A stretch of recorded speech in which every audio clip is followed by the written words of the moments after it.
Hello, I'm Linda Hong, Assistant Podcast Editor for the Straits Times, and welcome to In Your Opinion, a podcast series that takes a hard look at social issues of the day. Hi, I'm Christy Chu, a reporter of the Straits Times ST Now desk, and I'll be co-hosting this episode with Linda. So in this episode, we'll talk about how some people have been using their music to work with the elderly. Yes, we'll also find out how young people can join them volunteering, since music is a powerful tool. We'll also see how it can reinvigorate and empower the elderly and also bridge generations.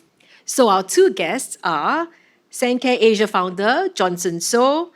SanCare started out as a firm creating personalised music playlists for seniors with dementia in 2016 and has since developed several music-based technologies and services which are used in various nursing homes and dementia care centres. Welcome to the show, Johnson. Hi, thanks. Thanks for having me. Also with us is Amanda Soon. She's a program executive in charge of the Elder Education Department at Fei Yue Community Services. Her work is all about finding innovative ways to get seniors more involved in their communities and bolstering intergenerational bonding. One of the ways she does so is through music. So thank you for being here, Amanda. Now let's start off this podcast with Johnson. Now you've worked as a music executive in a lot of companies like Warner Music, and you've also been working for Gibson Guitars, right? So what actually inspired you to start working on music for the elderly, especially in dementia? Well, like they say in rock and roll, right? You need to detox after many years. But in all seriousness, yes, it's true. I started my career in the music industry. I worked with record companies, Warner Music, Universal Music, Gibson Guitars, just prior to me starting my social enterprise, SanCare Asia. I started the company actually in 2016. My dad has dementia, so I did a lot of research into how we can possibly engage seniors with dementia a little bit better. And I found that using music, reminiscence music, specifically, is very useful. Reminiscence music basically means music that the person is familiar with when he was growing up. Music is obviously very powerful, right? Everybody has a soundtrack to their lives, right? I'm sure there'll be songs which resonates with every one of you. Maybe songs, sad songs or happy songs, sad songs like, times where you break up your girlfriend and you share this song, it brings back bad memories. Or happy songs like, your first date with your girlfriend, your prom song, your wedding song. So, music is a very powerful tool. And I actually used my dad as a guinea pig, So what I did is I actually put together a playlist of songs which I knew would resonate with him, songs which he grew up with during his formative years. And yeah, it worked wonders, to see him light up, to see him in a different mood, just gave me the impetus to start the company. So that was the start of the journey in 2016. And over the years, I've actually developed various programs as well, using reminiscence music. Amanda, you work more with more independent seniors, but music still plays a really key role in some of the programs that you run. Recently, you held a pilot intergenerational music showcase, right? So could you tell us a bit more about that? So so this whole pilot project is actually pretty new to Fei Yue Community Services. So I think the landscape is changing really quickly in the last 3 or 4 years of how we, interact with seniors, how we serve them, how we are able to not just go beyond serving them, but having them be part of our community as well. So I think the impetus for me coming into social services, I'm quite new in social services, so I actually came from a film production background, and then, but I had a very interesting experience living in London for a decade.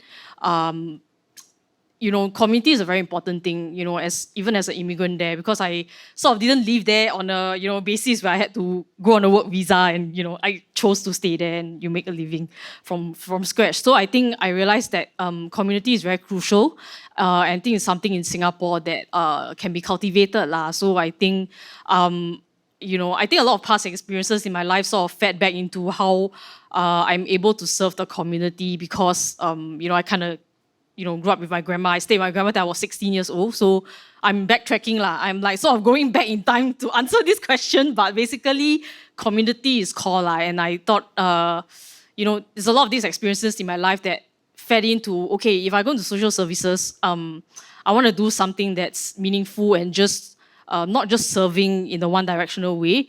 And I felt that a lot of youths that I worked with is quite an interesting thing because a lot of millennials, my friends as well, I think we end up in a very sort of mentor-ish role because, just a lot of us are adjunct lecturers or, we do creative work and then we get so jaded and then we go into different areas, like community work lah. So I think it's sort of bringing all those influences and sort of mentoring the youth that I've worked with as well to sort of co-create things with, with me lah, so that I can bring interesting things to seniors lah. Because I feel like a lot of our senior landscape is quite one-directional. So a lot of programs are like, oh, you just, the seniors go to the senior center, they do Rami O, or they do karaoke, or they do paper mache, or things like that. So a lot of it, it's like, you go there, you do the thing, and then you run off, and then the seniors are like, oh, so bored leh.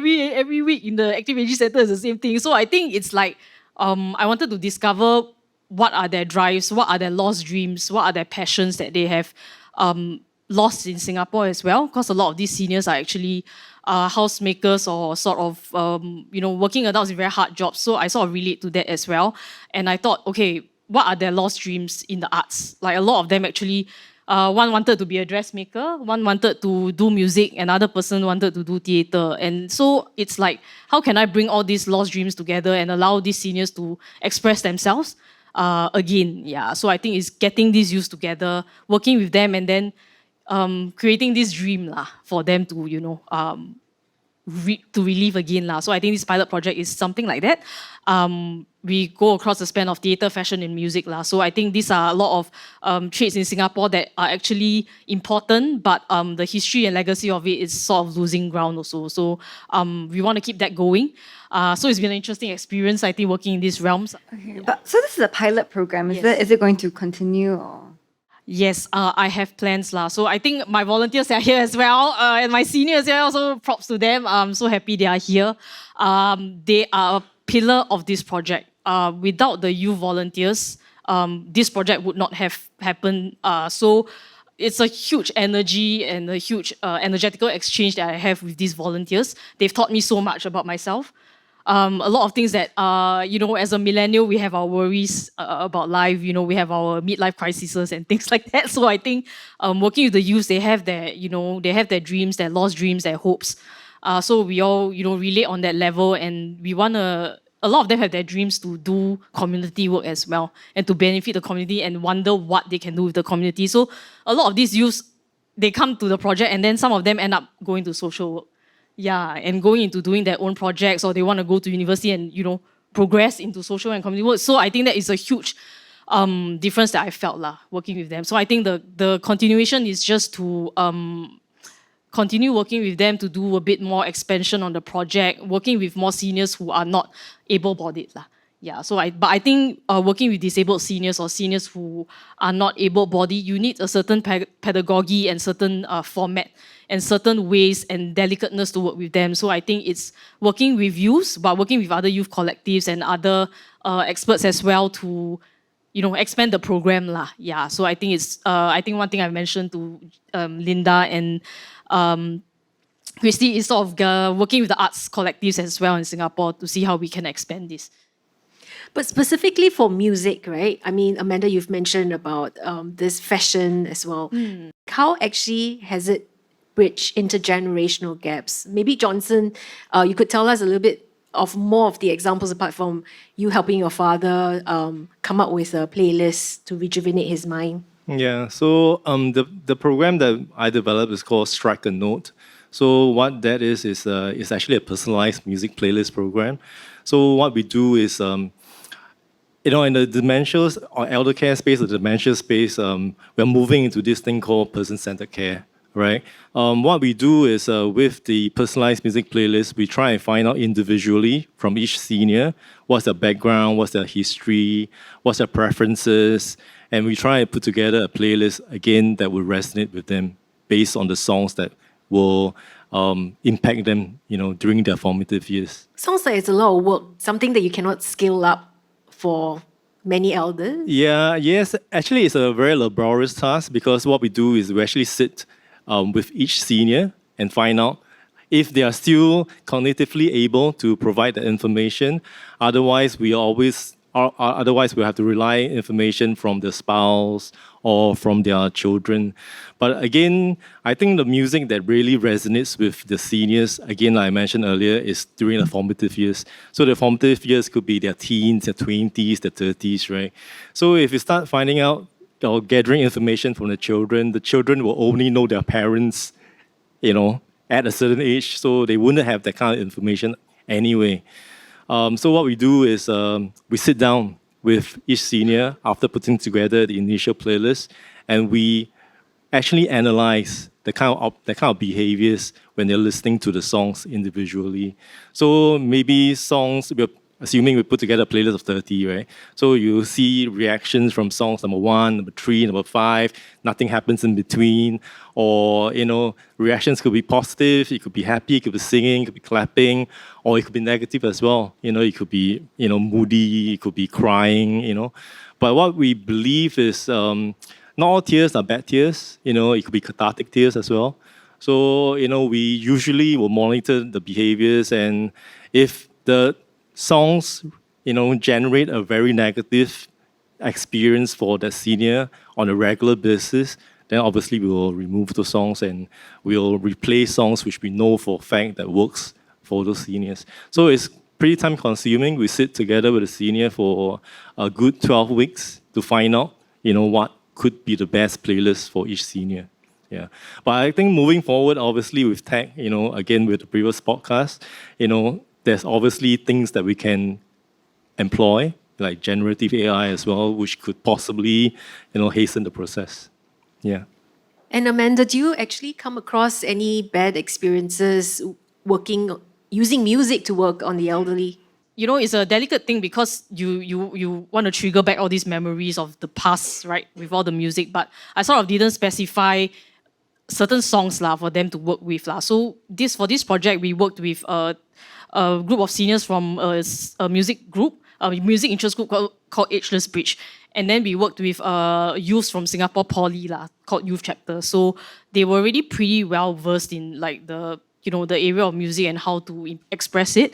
But again, everyone has memories, everyone has triggers. So I think we tried to keep it upbeat with any thing we're working with seniors, right? So we introduced this whole legacy of music in our first dialogue workshop with the seniors. We did music from the 60s all the way to current music. So you can see that they are really happy when they get to revive back through all these memories of music. So there wasn't any bad experience per se, but it was actually overall generally positive.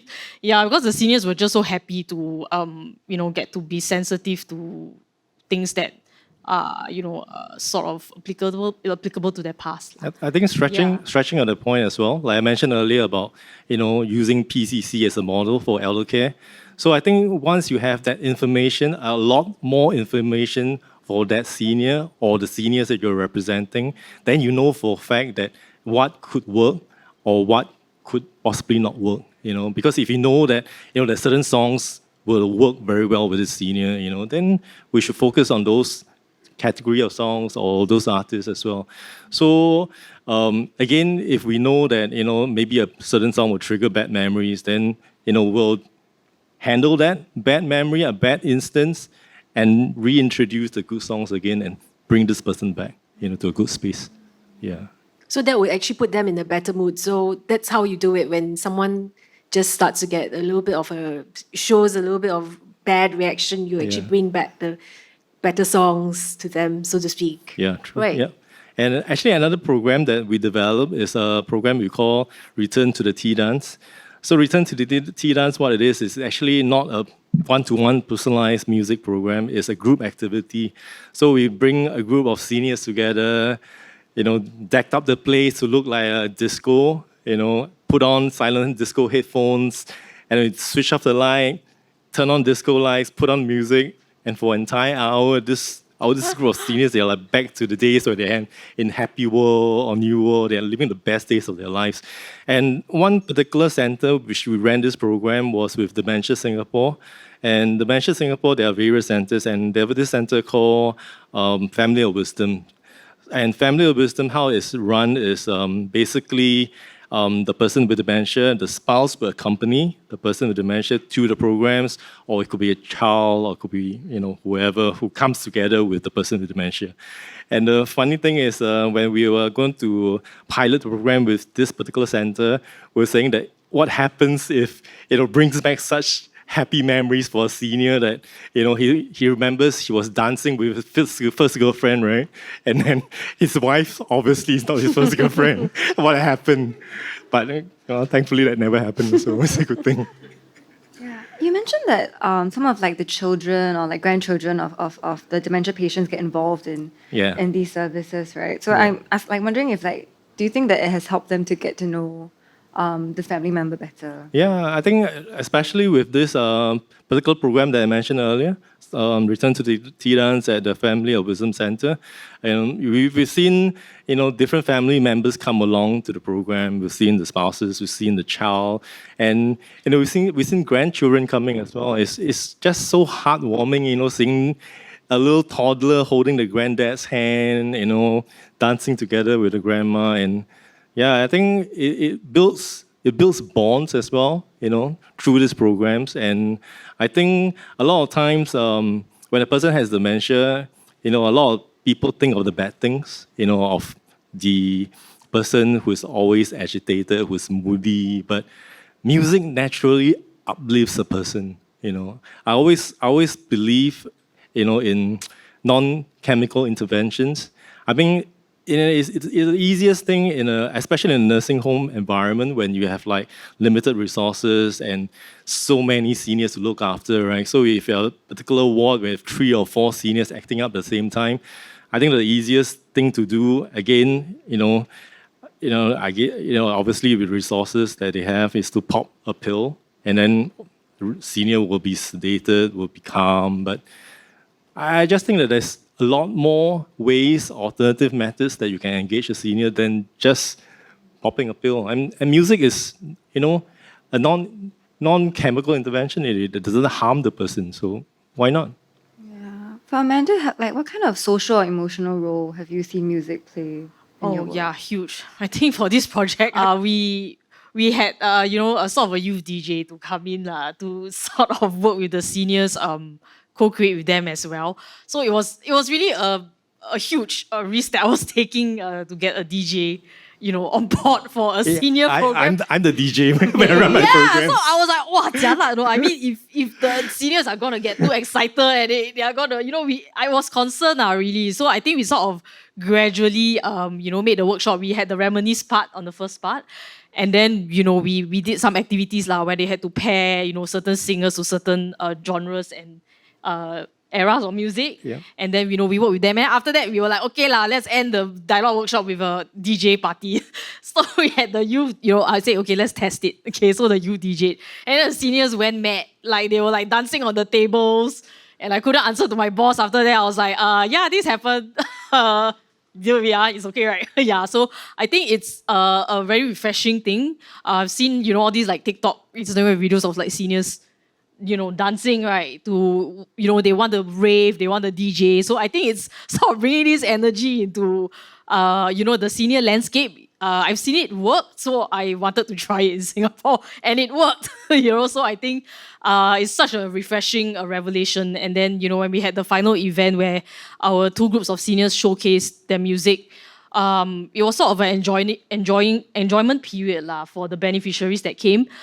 We tried the whole DJ thing as well. Yeah, so I think it's really a pilot. So there are risks, for example, if seniors are affected or if the music is too loud. We also had some dementia seniors come to the event. Yeah, so I think I also watched them at the Dementia Singapore space. So I saw that, they were so immediately affected by the presence of music. It was like an immediate visceral reaction. Yeah, so I asked these seniors, why don't you come try it out? But if you feel like it's too much for you, you can leave with your helper. So I think that was a huge risk to take as well. But I think Dementia Singapore felt that this was an event that they could enjoy. So I think we've learned a lot, in terms of okay, we can do this with healthy seniors. So what about the disabled seniors? What are the certain boundaries and things that we can do to soften the experience? Which I think leading to the silent disco part, right? Mine is like the verbal loud disco, and then yours is the silent one. But the funny thing is, my silent disco is never silent though. Yeah, The only thing that's silent is people without the headphones. You don't hear the music. Yeah. So when you walk into a room and then you see a bunch of people dancing or singing, you probably think they're bonkers because they have their silent disco. Yeah, so it's interesting. All these new forms of thing can happen. At our silent discos, it's never silent because the seniors, once they have the headphones on, they're singing at the top of their lungs. They're like having their own personal karaoke session. It's just so amazing. So are the youths very much involved in this? And then, in the future, would there be, what kind of, opportunities would there be for the youths to take part in such programs for SanCare and maybe for Fei Yue? Yeah, very good. I mean, I'm inspired by what he's doing, So there's a lot of ways, I think, to just collaborate with all youth collectives and more youths who are interested or just have pure passion for music and see where we can go with certain experts who come in. So I think it's really a collective effort. We can't do it alone as social services. So I think there's a lot of discussion on how, social services, we need to collaborate and open up, how we are able to pilot things. Because social services work like social enterprises, to be honest. You still got to get funding, you still got to pilot it, you still got to run it, with limited resources and manpower. So I think it's thinking, if not doing it alone, you got to look beyond social services. So I think there's a lot of potential to just empower these youths, get them to work together with us, but also allowing them to be exposed to different collectives and initiatives as well. So we power each other, basically. So, yeah. Interesting. So Johnson also brought this very interesting device called Melody of Touch. It's actually a CRDL. Yeah, it's actually a Crdl. If you look at it, you probably think, it's what's a Scandinavian Nordic-looking piece of furniture doing on the sofa, right? But what it is actually a electronic therapeutic device that we brought in from the Netherlands. So it's a patented device. We are the distributor here. So we'll get Amanda and Christy, you guys will demonstrate a little bit. Demonstrating how it works. So this looks like a little bit like a very big, to me it looks like an almond. Yeah. So the device itself is a talking piece, right? So you look at it, it can be anything you want. So basically, what it does is the Crdl has various soundscapes that's been embedded into it, familiar sounds, which will help seniors, especially seniors with advanced dementia, who have lost the ability to talk. So what we try to do is multisensorial. We hope the sounds, the familiar sounds that gets emitted through the device itself will, jig the memory of the seniors, remember the words from the sounds that they hear, and from words, it will come sentences, and from sentences, we can continue conversations again.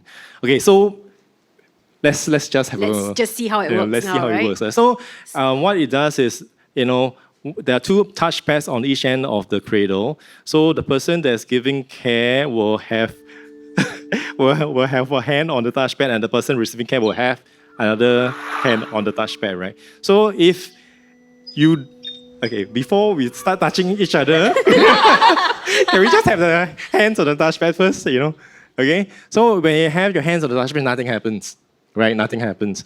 But magic happens when you start touching the person that you're giving care to, okay? So assuming Amanda is the person giving care to Christy, right? And you do finger tapping on her, okay?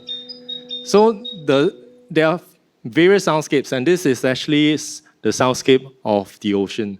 So when you do finger tapping, you hear sounds of the bird, right? Sounds of the bird. And when you hold the hands, you hear the waves crashing, right? And when you start stroking the hand, you hear the seagulls flying, right? So what we try to do again with this device is we hope the familiar sounds will, evoke memories of the seniors. And again, we all believe that we all have this preconceived notion of what we believe certain people can do certain things or certain people cannot do anything anymore. And unfortunately, if you go into a nursing home, you'll see that there are some groups of seniors who are very much left on their own because they are perceived that they are not able to communicate, they are not able to process thoughts anymore. But once we brought this device into the nursing homes and we created this program, we've seen miracles happen on a daily basis. And there's this particular resident at this nursing home, Mr. A, let's call him. He's never spoken a word. He hasn't spoken a word for many, many years.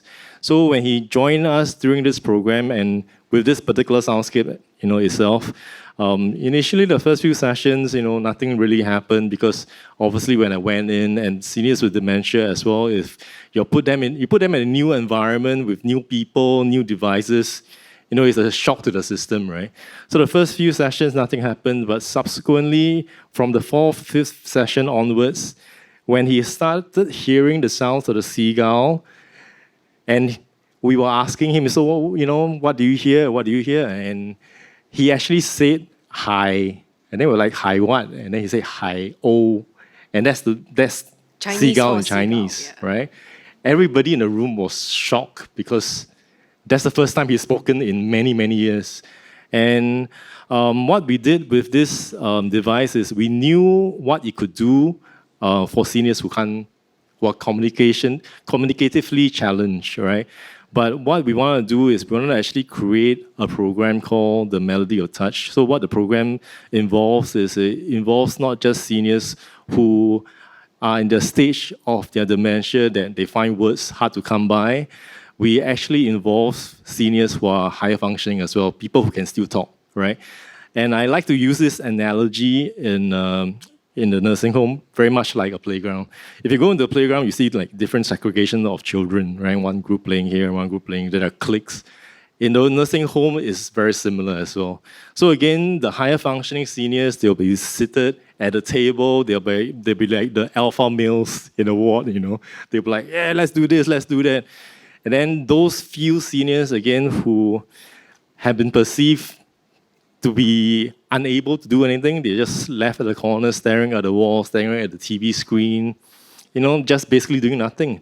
So with that program, we wanted to involve the two groups. We brought them together, and we wanted to empower the higher functioning seniors as well to co-facilitate the program with us. So over time, when they help to co-facilitate the program, and they see that, again, like Mr. A, in their eyes, he can't do anything, right?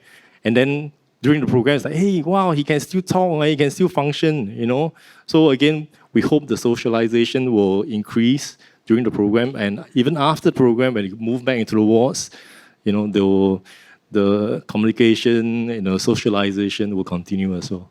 Yeah. Wow, interesting. Okay.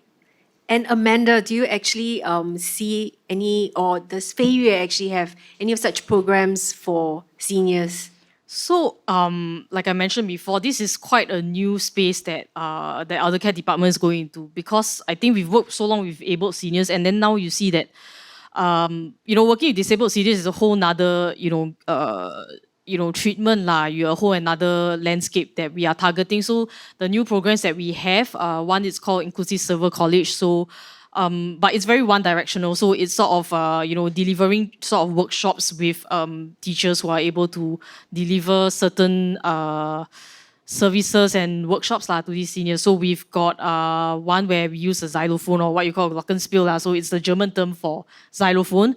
So we've actually worked with Dementia Singapore as well, and the Stroke Society as well. So it's sort of teaching seniors how very simple logic of music on how you use tones on the 7 notes.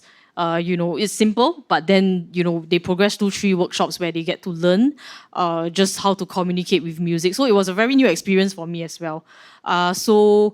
I think there's a lot of potential because it's one directional, but still you get to see how the seniors are, sort of sensitive lah to music, and then they are able to respond quite immediately without using words as well. So I think it's a very huge area that can be explored. I think the whole audio-visual element of therapy for seniors lah.